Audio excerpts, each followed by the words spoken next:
Gloria al Señor. Esta mañana queremos saludar a todos a quienes nos ven a través de la televisión cristiana y a quienes se conectan ya en vivo a través de las redes sociales. Que Dios Todopoderoso les bendiga grandemente en esta mañana y sean muy bienvenidos al canal de Teología Bíblica del Ministerio de Restauración a las Naciones desde Ambato, Ecuador. Esta mañana estaremos estudiando con el tema acerca de la cristología. Les animamos a que preparen sus Biblias y podamos estudiar juntos la maravillosa palabra de Dios. Les dejamos con nuestro maestro y pastor, Juan José Muro. Bienvenidos una vez más.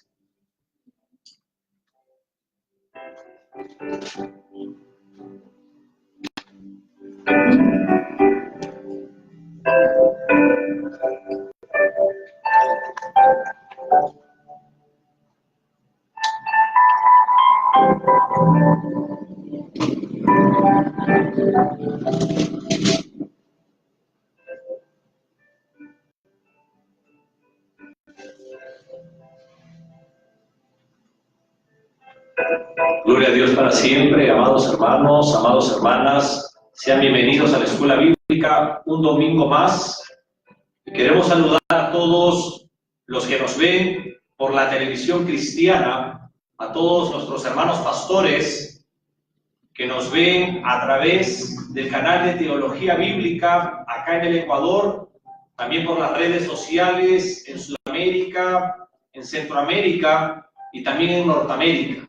Muchas gracias por estar en este momento conectándose para ser edificados en la clase en vivo con un tema fundamental sobre la doctrina de la cristología. Para mí es un honor el poder estar delante de ustedes esta mañana.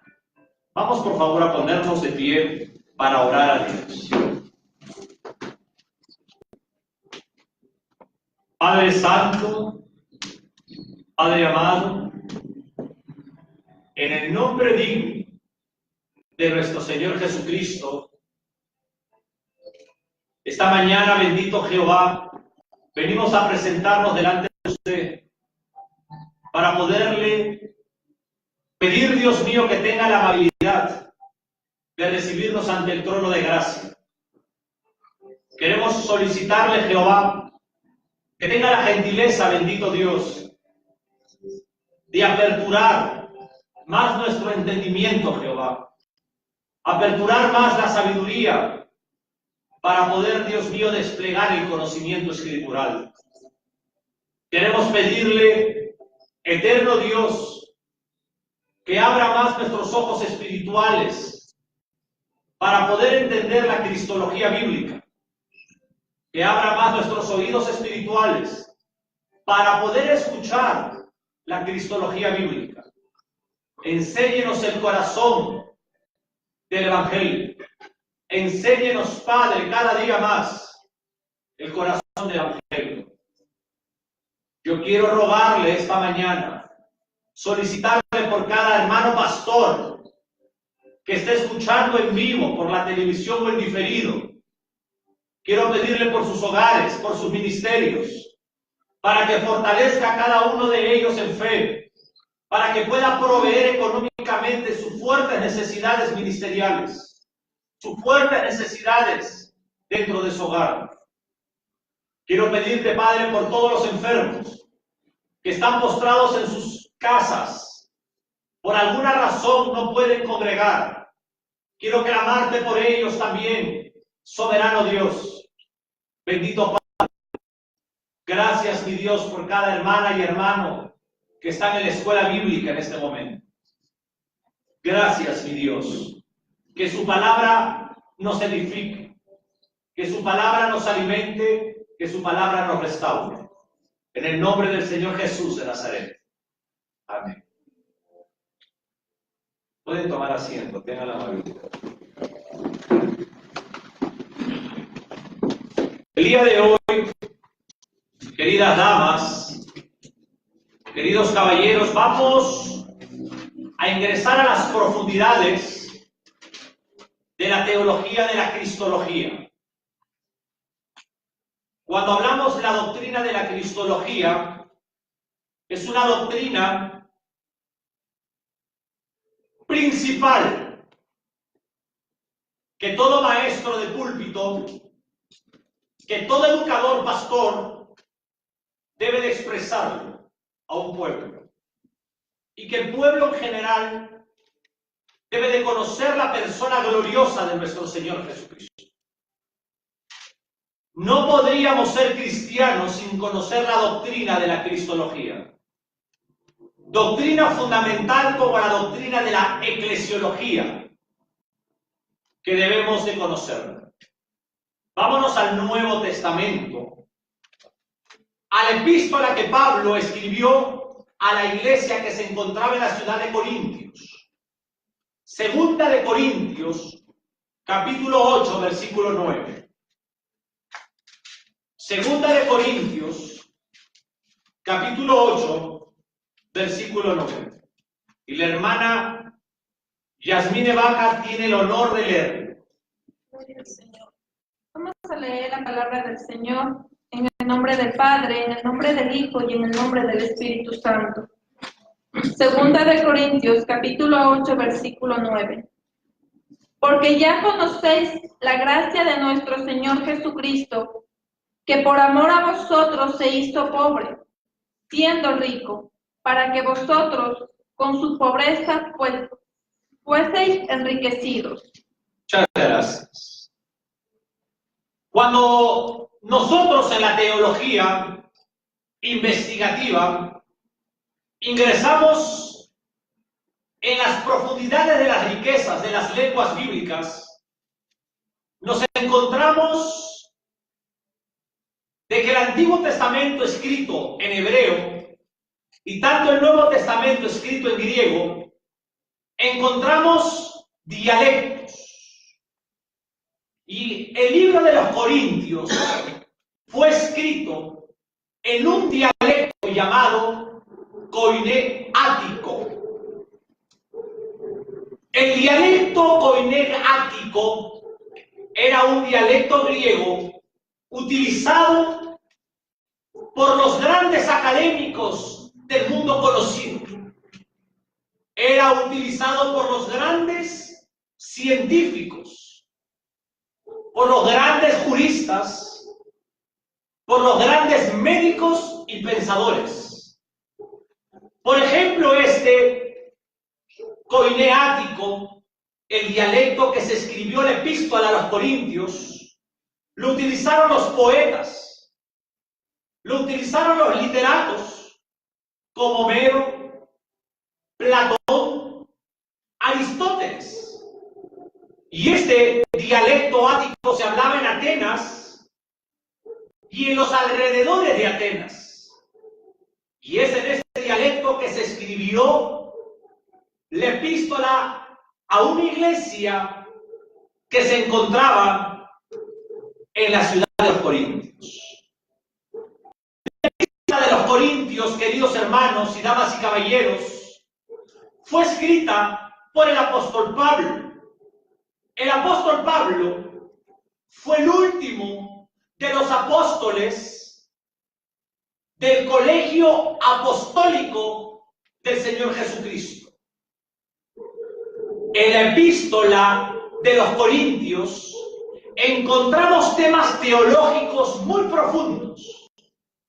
Por ejemplo, encontramos el tema teológico de cómo Dios el Padre, encontramos cómo Dios el Padre es un consolador misericordioso. Encontramos a Dios el Padre como el Creador. Encontramos a Dios el Padre como aquel que resucitó de entre los muertos al Señor Jesús. Encontramos, interesante, y aquel que va a resucitar a los creyentes. También en la teología de la epístola de los Corintios encontramos que el Señor Jesucristo es el que sufrió por nosotros. Es en quien cumplió las promesas de Dios el Padre. Encontramos que el Señor Jesucristo fue el Salvador proclamado, quien manifestó la gloria de Dios. Encontramos que Él en su encarnación se volvió pobre por los creyentes. En la teología de Pablo escrita en los Corintios, encontramos que la tercera persona de la Trinidad, el Espíritu Santo, lo encontramos como Dios. Y encontramos también la garantía de la salvación a los creyentes. Cuando nosotros hemos leído el versículo 9 del capítulo 8 de 2 de Corintios, dice: porque ya conocéis que la gracia de nuestro Señor Jesucristo, que por amor a vosotros se hizo pobre siendo rico, se hizo pobre siendo rico, para que vosotros, con la pobreza de Él, fuésemos iglesia cristiana, iglesia neotestamentaria, enriquecidos. Cuando este hermoso y profundo versículo teológico nos dice, siendo rico, es una referencia primeramente a la eternidad y a la existencia del Señor Jesucristo. El Señor Jesucristo, como la segunda persona de la Trina Deidad, Él es tan rico como Dios el Padre. El Señor Jesucristo, damas y caballeros, es dueño de todas las cosas. Y el Señor Jesucristo posee el poder absoluto. Él posee la autoridad, posee la soberanía, posee la gloria y la majestad.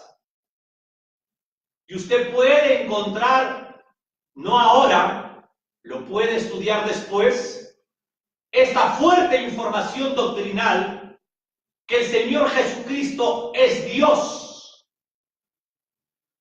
En Isaías 9:6, Miqueas 5:2, Juan 1:1, Colosenses 1:15 al 18.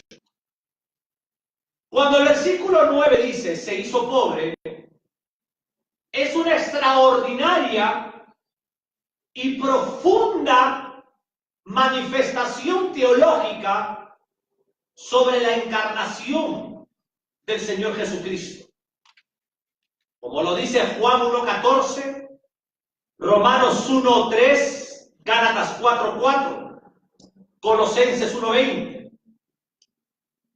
Algo que debemos de saber, queridos alumnos, amados pastores que nos ven por la televisión cristiana, que el Señor Jesucristo dejó su lugar, vuelvo a decirlo, en la encarnación, en la unión hipostática. El Señor Jesucristo dejó su lugar propio con Dios para adoptar una forma humana. Y con esa forma humana morir en una cruz, como si el Señor fuera un criminal, fuera un malhechor o un transgresor. Queridos hermanos, para que el Señor Jesús, escuche lo que voy a decir, para que el Señor Jesús histórico sea posible, Dios tiene que vaciarse en descenso. Quiero volverlo a decir. Para que el Señor Jesús histórico sea posible, hablo de la naturaleza humana del Señor Jesús, para que esto sea posible en la encarnación, Dios tiene que vaciarse en descenso. El Dios absoluto viene a hacerse en esta encarnación prácticamente nada. ¿Cómo se hace eso? El Hijo de Dios viene al encuentro del hombre como hombre.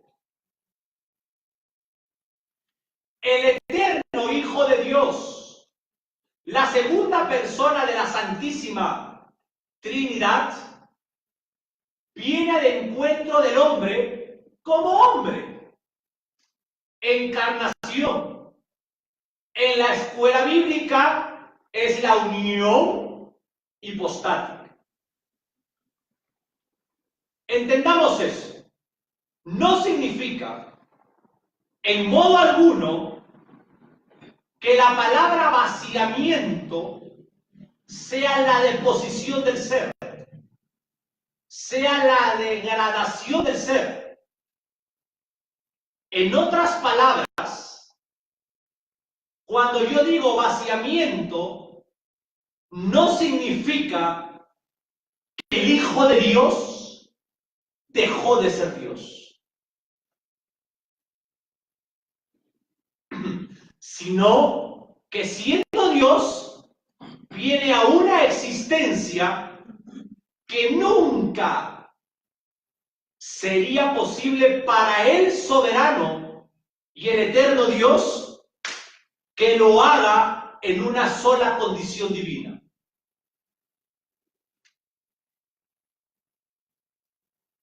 Yo quiero realizar unas preguntas. ¿Dios es infinito? ¿El Señor Jesús hombre es un hombre de tiempo y de espacio? Sí. ¿Dios es infinito? Sí.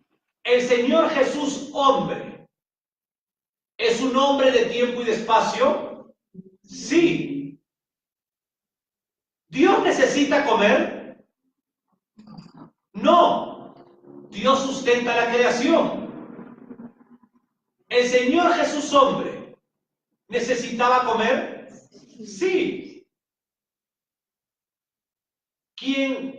La persona extraordinaria que moría en la cruz, ¿seguía siendo Dios? Sí. Déjenme decirles algo, preciosos hermanos. Lo que acabo de hablar es un misterio teológico tan grande que solo se puede decir de esta manera. La infinita dimensión de Dios hace la capacidad para hacerse menos.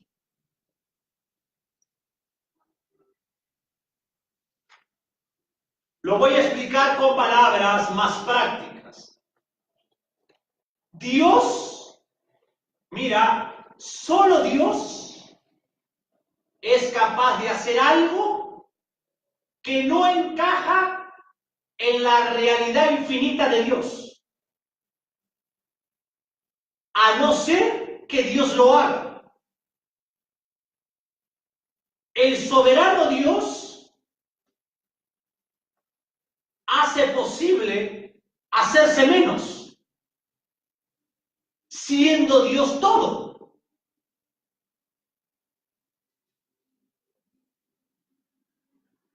Pidámosle, amados hermanos, entendimiento a Dios, por favor. Oremos para que Dios nos dé entendimiento. Dios es todo y de repente se hace menos y viene este mundo. Dios se vacía.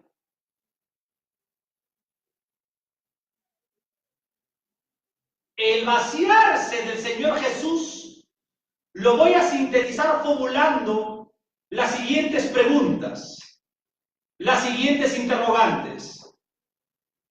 ¿De qué se vació la segunda persona divina? ¿De qué se vació la segunda persona divina? ¿De qué se vació el Hijo de Dios cuando vino al campo de los hombres?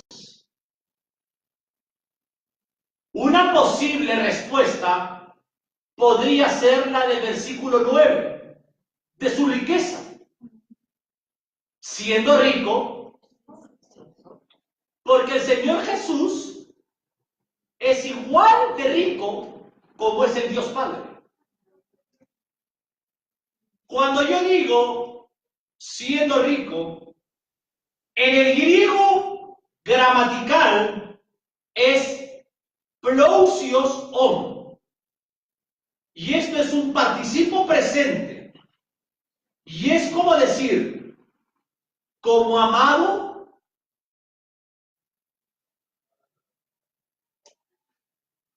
en este versículo 9 de 2 de Corintios capítulo 8, el apóstol Pablo aquí está hablando de una inversión, pero no de dinero, sino una inversión de valores. Dios se menosvaloriza para que nosotros, los seres humanos, los menos valorados, lleguemos a la experiencia de una dimensión eterna con Dios.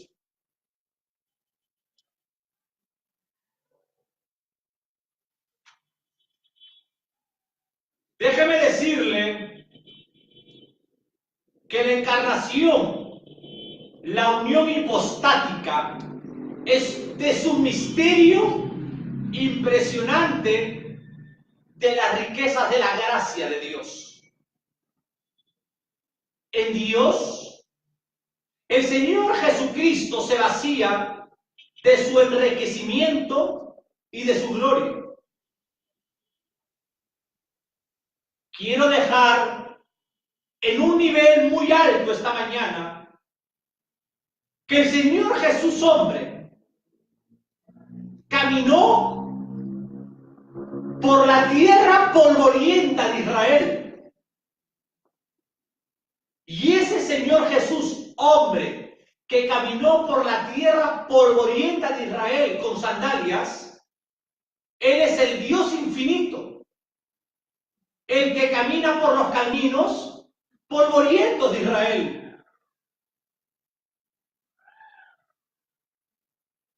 Existen hoy en día teólogos modernos que enseñan que el Señor Jesús se vació de sus atributos divinos. Teólogos modernos, antiescriturales, enseñan que el Señor Jesús dejó sus atributos divinos. Y yo les digo una cosa, si el Señor Jesús hubiera dejado sus atributos divinos, entonces Él no sería Dios hombre.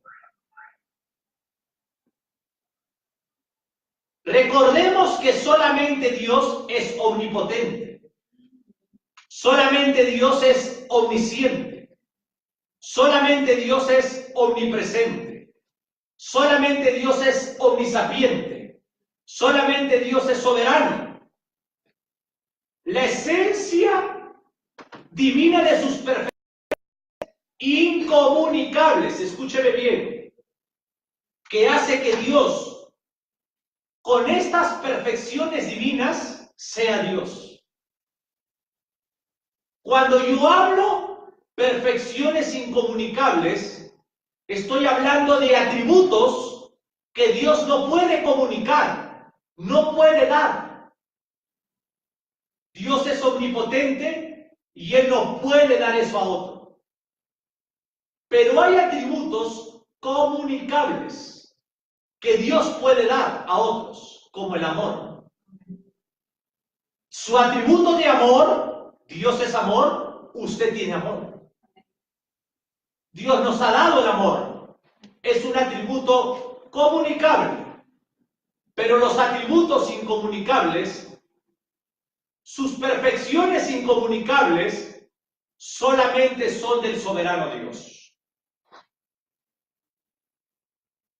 Si el eterno Señor Jesús no participa en estas posiciones, como dicen teólogos modernos, de los atributos de Dios, entonces estos teólogos modernos están negando que el Señor Jesús fuese Dios.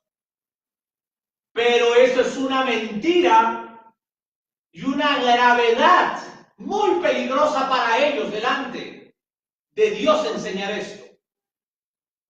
El Señor Jesús es Dios.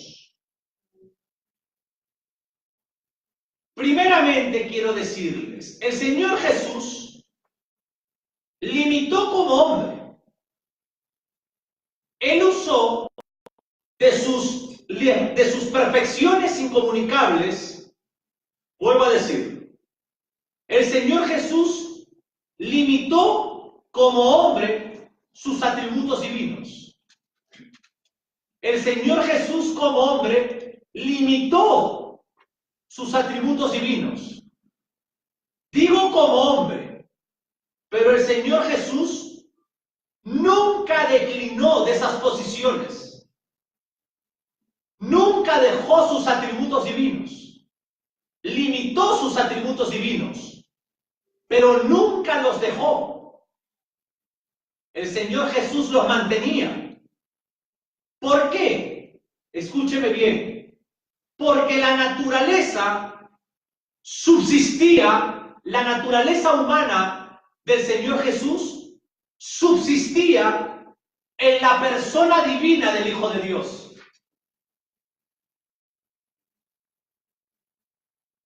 El Señor Jesús es absolutamente Dios. Y en su encarnación, Él fue 100% hombre y 100% Dios. Jesús es Dios hombre. Dios el Señor, el Creador, la segunda persona de la Trina Deidad, fue ser humano, fue hecho hombre, fue ser humano judío.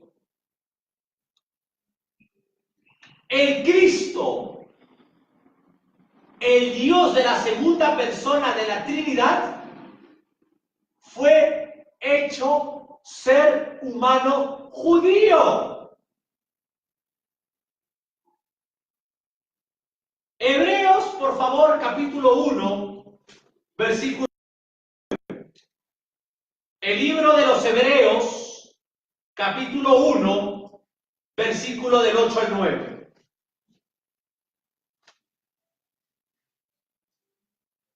Mas del Hijo dice: tu trono, oh Dios, por el siglo del siglo, cetro de equidad, es el centro de tu reino. Has amado la justicia y aborrecido la maldad, por lo cual te ungió Dios, el Dios tuyo, con óleo de alegría más que a tus compañeros. Hebreos capítulo 1, versículos del 8 al 9, es una cita tomada del Salmo 45, versículos del 6 al 7, con la que el escritor argumenta a favor de la deidad y el señorío del Hijo sobre la creación. El texto es muy significativo si se tiene en cuenta que la declaración de la deidad del Hijo se presenta con palabras dichas por el Padre mismo. Recordemos lo que dijo el Padre en Isaías 9:6, en Jeremías 23, 5 al 6, Juan 5:18, Tito 2:13. Regresemos por favor al Antiguo Testamento, al Salmo 45, 6 y 7. El Salmo 45, 6 y 7, ¿qué dice? 45, versículos 6 y 7. Tu trono, oh Dios, es eterno y para siempre. Cetro de justicia es el cetro de tu reino. Has amado la justicia y aborrecido la maldad. Por tanto, te ungió Dios, el Dios tuyo, con óleo de alegría más que a tus compañeros. Muchas gracias. Esta escritura del Salmo lo escribió el escritor judío para judíos. El libro de los Hebreos, capítulo 8. Capítulo 1, versículo del 8 al 9. Se repite. Déjenme decirles algo, queridos alumnos de la escuela bíblica. Para poder entender teología bíblica, no debemos de leer una raya y dejar de lado el contexto bíblico. Esta cita del libro de los Hebreos es una llave, es una clave para poder comprender no solamente todo el Salmo 45, sino una serie de salmos que están escritos, salmos mesiánicos, en el libro de los Salmos, en el Antiguo Testamento. Este versículo nos abre el panorama para entender una serie de salmos proféticos que anunciaban en el Tanakh, en el Antiguo Testamento, que anunciaban al Mesías como el Elohim en ser humano. Cuando yo digo Elohim en ser humano, estoy diciendo Dios hombre, Cristo hombre. Una observación, por favor. Cuando Dios se humaniza, cuando Dios se encarna, cuando Dios se hace hombre, Dios no se humilla, sino que Dios se limita. Vuelvo a decirlo, por favor.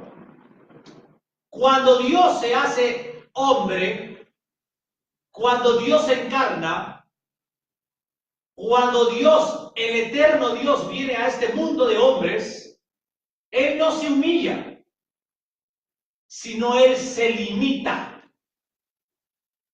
Vamos por favor a Juan 1:14.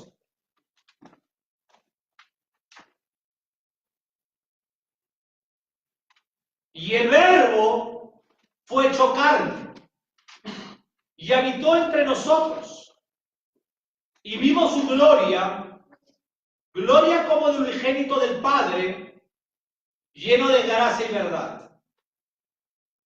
En la teología de Juan, extraordinaria teología para la encarnación, aquel Verbo fue hecho carne.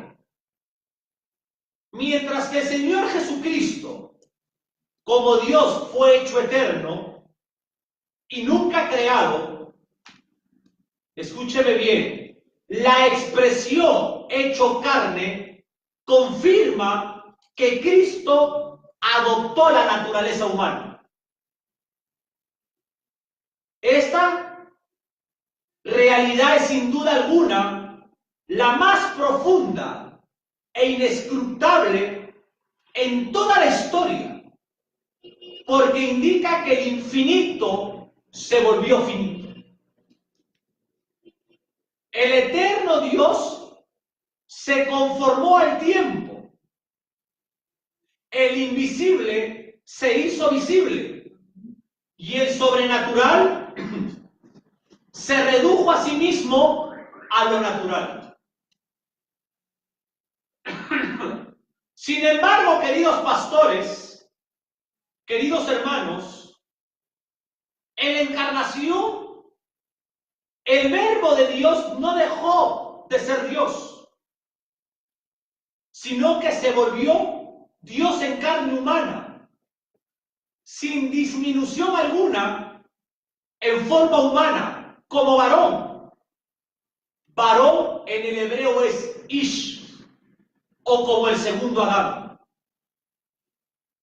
Cuando en la teología de Juan dice, y habitó, por favor, tracemos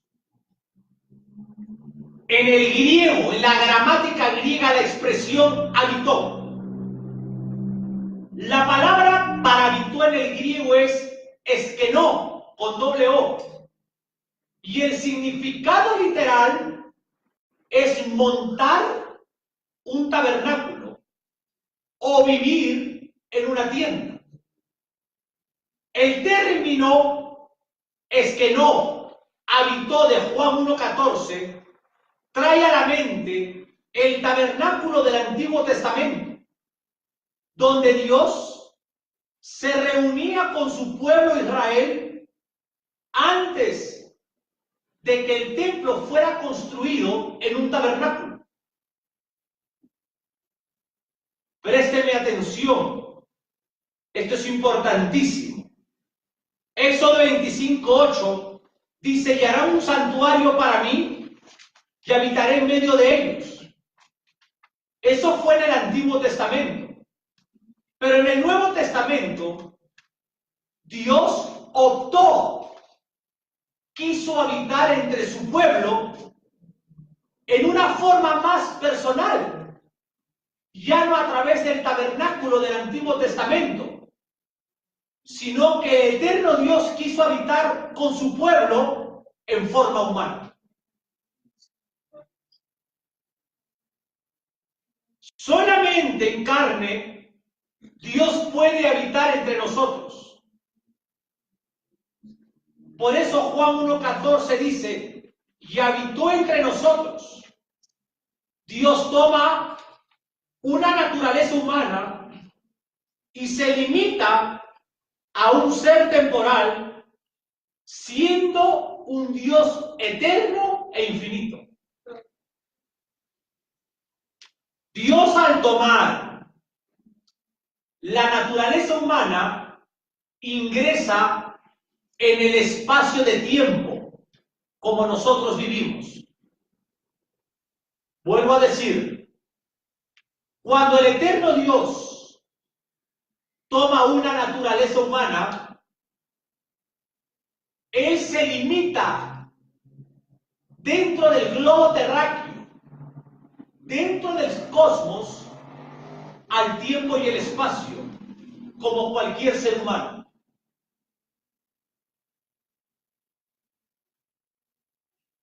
Yo les pregunto, queridos hermanos, Dios, al ingresar en el espacio del tiempo, vuelvo a decirlo, présteme mucha atención, Dios, al ingresar en el espacio del tiempo, ¿eso lo humilla a Dios? Quiero volver a formular la pregunta. Dios, el eterno, soberano y santo, al ingresar en la encarnación dentro del cosmos terráqueo, ¿eso lo humilla a Dios? Por el hecho de Dios hacerse hombre, ¿Dios se humilla o se limita? Permítame expresar un ejemplo. Un presidente de una nación, ese señor presidente de una nación, tiene un cargo ejecutivo a nivel nacional e internacional. El señor presidente es la máxima autoridad. Por lo tanto, con todo respeto que se merece nuestra autoridad presidencial, deseo poner un calificativo para ampliar el entendimiento de lo que estamos estudiando. No estaría bien decirle a un señor presidente animal. Escúcheme bien. Por supuesto que no solamente a un señor presidente, sino a cualquier ser humano. Pero el ejemplo para discernir es este. El cargo que él tiene no se le puede comparar con la palabra que dije. Al igual que la dignidad de un ser humano. Decirle al señor presidente animal no está bien. ¿Entiende la diferencia? Dios al venir al cosmos terráqueo, ¿se humilla o se limita? Sígame con precisión. Cuando un presidente de la República ingresa a un concurso de deportes, yo les pregunto, ¿este señor presidente tiene que sujetarse a las normas del deporte? Sí. Vuelvo a decir, cuando un señor presidente se mete a un concurso de deporte, ¿tiene que someterse a las normas de deporte? Yo les pregunto ahora, el señor presidente, al someterse a las normas del deporte, ¿se humilla o se limita? Vuelvo a decirlo, cuando el señor presidente ingresa a las normas de un deporte, ¿se humilla o se limita?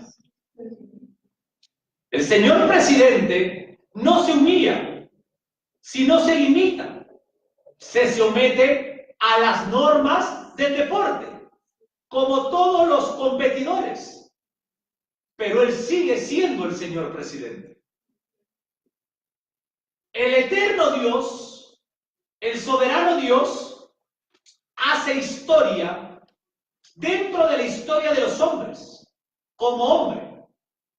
Por lo tanto, el soberano Dios se somete a las leyes humanas. No se humilla, sino se limita, se somete y lo hace voluntariamente. ¿Vio la diferencia? Lo que le impactó al apóstol Juan de una forma tremenda es que aquel eterno Hijo de Dios se limite, se haga hombre en el tiempo y en el espacio.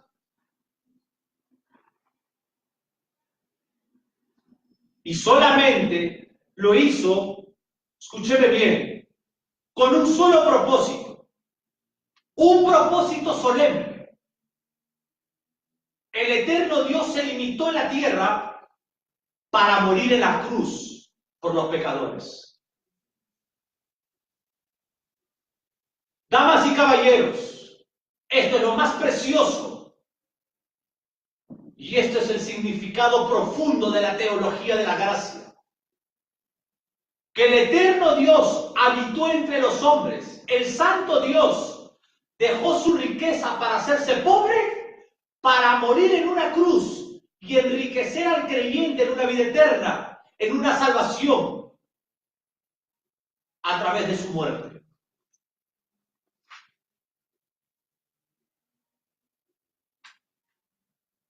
Con todo respeto a todos los que nos ven en la televisión cristiana,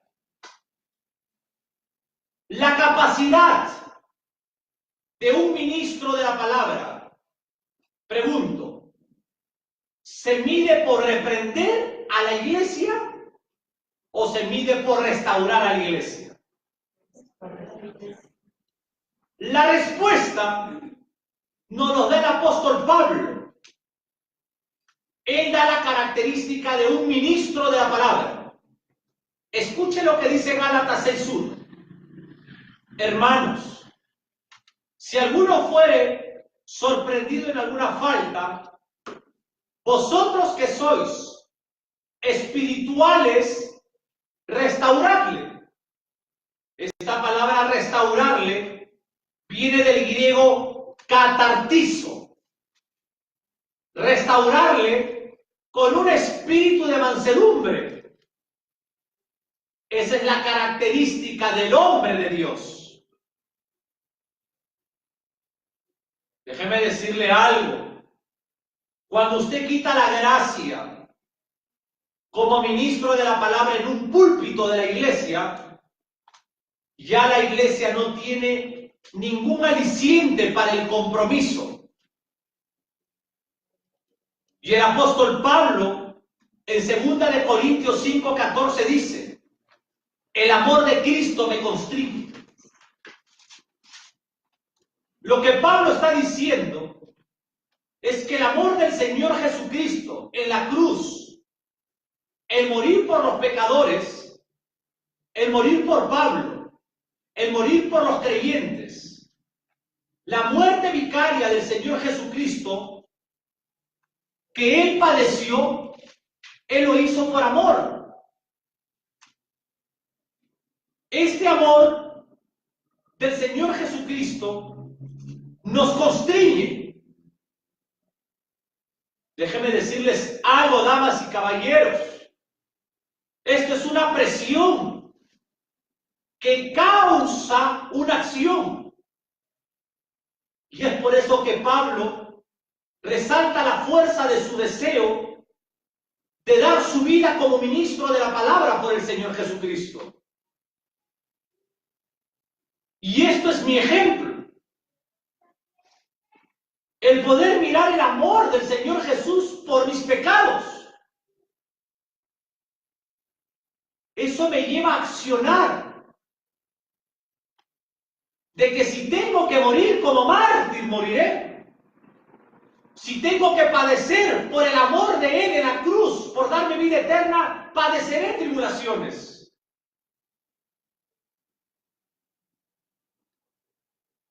Porque mis tribulaciones y el peregrinaje de mi caminar en este cosmos terráqueo es pasajero. Mientras que mi salvación es eterna con el Hijo de Dios.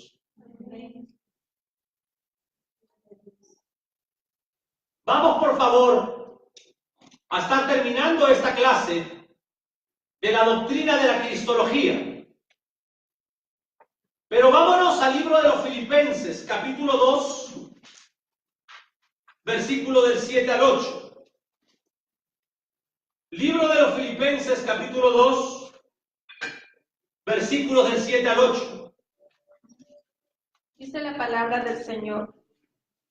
Sino que se despojó a sí mismo, tomando forma de siervo, hecho semejante a los hombres, y estando en la condición de hombre, se humilló a sí mismo, haciéndose obediente hasta la muerte y muerte de cruz.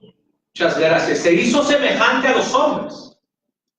En esa condición de hombre, escúcheme bien, présteme atención. Escúcheme bien, míreme un ratito acá. No quiero que no pierdan la enseñanza. En la condición de hombre se humilló, pero en la condición de Dios se limitó. En esa condición de hombre se humilló hasta la muerte y muerte de cruz.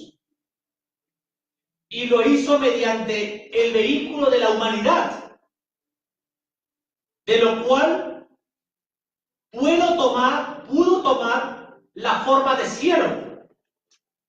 La palabra griega para siervo es doulos, con D. Significa siervo, pero no necesariamente esclavo.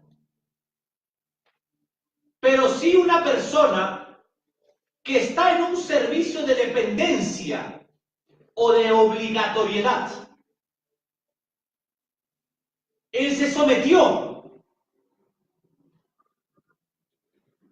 Pero déjeme decirles algo, amados pastores. Aquí tenemos un grave problema trinitario. En la eternidad, Dios toma la determinación de salvar al hombre. Cada una de las personas divinas asume un papel muy importante. El Padre envía al Hijo. El Hijo daría su vida voluntariamente y el Espíritu Santo regeneraría al pecador. Esto inmediatamente me formula una pregunta. ¿Quién manda es mayor del que obedece?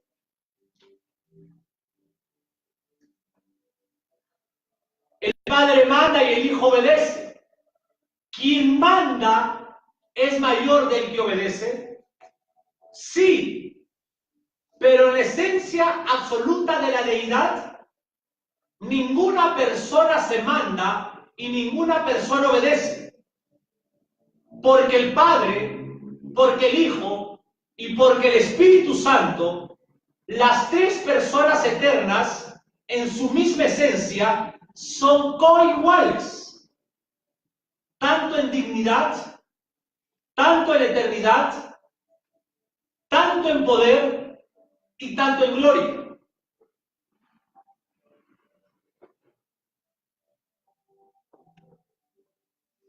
Debemos de entender, amados hermanos, de que el eterno Dios, siendo rico, igual que el Padre, el Hijo, se hizo pobre en esta tierra para enriquecernos. No para enriquecernos con riquezas materiales, no para ponerte calzas de oro, no para regalarte carros, casas, ni relojes, sino que el eterno Dios, siendo rico, se hizo pobre para hacer un puente. El Señor Jesucristo es el pontífice. La palabra pontífice es puente, constructor de puente. Cuando el Señor Jesús dice, yo soy el camino, la verdad y la vida, y nadie va al Padre si no es por mí, Él se hizo puente. Él construyó un puente con Él mismo para que el hombre pueda llegar al Padre. Y déjeme decirle algo. En el original griego, en la teología de Juan, capítulo 14, versículo 6, dice, el Señor Jesús dijo, yo soy el camino, yo soy la verdad y yo soy la vida, y nadie va al Padre si no es a través de mí, a través de mí. Yo soy el camino, yo soy el puente, yo soy el pontífice.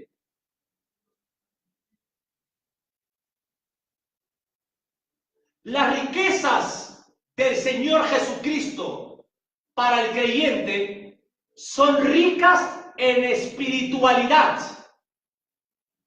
La prosperidad de Dios, ¿sabe cuál es? Dios quiere prosperarnos, pero ¿de qué manera? Quiere que nosotros, los creyentes, tengamos salud emocional. Quiere que nosotros, los creyentes, tengamos templanza. Quiere que nosotros los creyentes tengamos mansedumbre como un cordero. Quiere que nosotros los creyentes tengamos amor. Quiere que nosotros los creyentes respetemos al esposo, a la esposa. Amemos a los hijos.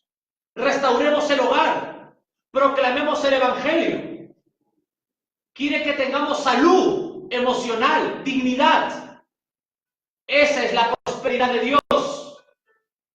Conforme a sus capacidades de desarrollo intelectual, usted trabaja.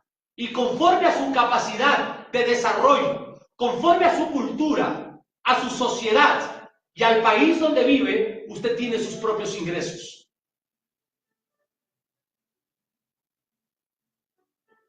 No mezclemos la falsa teología apostólica o de los falsos profetas del siglo XXI con este versículo.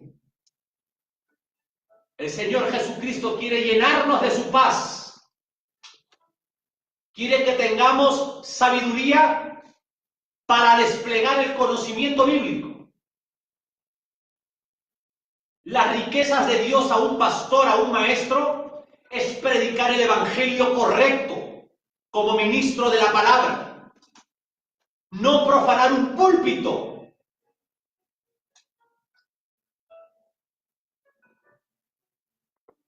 Queridos estudiantes que se van a enfrentar el día de mañana a un mundo donde la apostasía ha crecido grandemente, yo les motivo a tener horas de oración diarias, ayunos semanales, una comunión muy íntima con el Padre a través del Hijo, para que no se desvíen.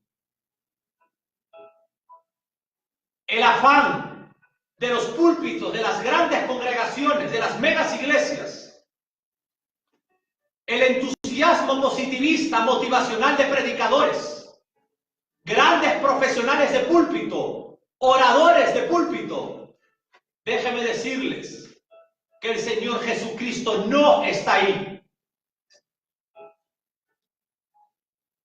Cuando en un púlpito no se predica al Señor Jesucristo, a la persona del Señor Jesucristo, el Señor Jesucristo no está ahí.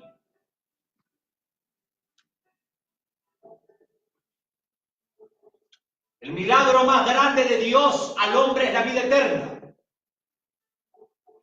Y el segundo milagro más grande de Dios para el creyente no es el dinero, sino es la restauración de su vida, de su matrimonio, de su hogar. El que era alcohólico ya no es más alcohólico. El que era drogadicto ya nunca más consume drogas. El hombre que le pegaba a la mujer ya nunca más le pega a la mujer. Son vidas transformadas. No cambiemos el evangelio de la persona del Señor Jesucristo. Qué honor tan grande a todos los que nos ven por la televisión cristiana. Muchas gracias realmente. Anhelo que Dios bendiga su ministerio. Anhelo que Dios bendiga su matrimonio y a sus hijos. Anhelo que Dios bendiga con estas clases en vivo que podemos dar, gracias a las redes sociales, gracias al satélite. Y quiero invitarlos a las 3 de la tarde en vivo, porque vamos a seguir dando una clase sobre la Biblia hebrea. Quiero hablar sobre el Tanaj, sobre las profundidades de las lenguas, tanto el hebreo como en el griego. Quiero involucrarme un poquito para escudriñar los papiros y los pergaminos originales. Amado pastor, pueblo en general, sean todos bienvenidos a la Escuela Bíblica del Ministerio de Restauración a las Naciones desde el Ecuador. Tenga la amabilidad de ponerse de pie. Vamos a agradecerle a Dios. Padre amado, Padre eterno, en el nombre digno de su Hijo, nuestro Señor Jesucristo, honrando su santidad y su presencia, le agradecemos, Padre, por darnos el honor de ser educadores. Honramos su nombre, nunca la de un hombre. Honramos al Señor Jesucristo, el Maestro Divino. Gracias, mi Dios, porque en la escuela bíblica creemos en la soberanía de Dios, en la gracia salvífica y en la inerrancia de las Escrituras. En el nombre del Señor Jesús de Nazaret. Amén. Pueden tomar asiento. Tengan la gentileza.